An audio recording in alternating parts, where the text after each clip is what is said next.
In today's video, I'm going to teach you how to use n8n template.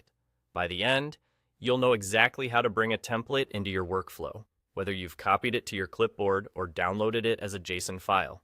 Templates are a great way to jumpstart automation in n8n. They're pre-built sets of nodes and connections that you can drop onto your canvas to save time and avoid rebuilding common patterns from scratch.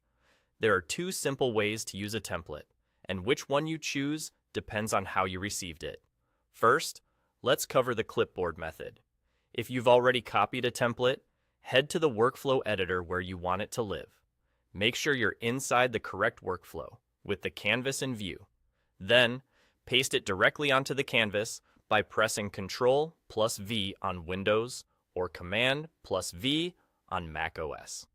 In a moment, you should see the template appear exactly as it was designed, with nodes and connections laid out for you.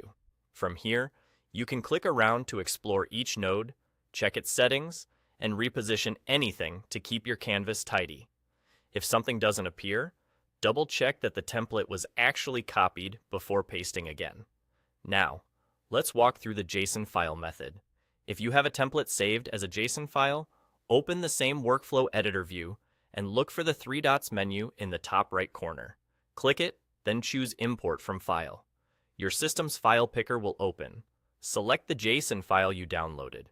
n8n will read the file and place the entire template onto your canvas. Just like with the clipboard method, everything lands in one go, already connected and ready for review. If you run into an import warning, it usually means the file is incomplete or was modified. Re-download the JSON from a trusted source and try again. Whichever path you use, remember that importing a template doesn't automatically execute it. It simply adds the structure to your workflow. Take a moment to review each node, especially any that require credentials or environment-specific values. If a node shows a placeholder or a missing credential, that's expected for shared templates. Just fill in your own details before running anything. It's also helpful to scan for trigger nodes so you understand when and how the workflow will start once you're ready. And that's all there is to it. If you copied a template, paste it into the editor. If you have a JSON file, import it from the three dots menu. With these two approaches, you can start using n8n templates confidently and build faster with fewer clicks.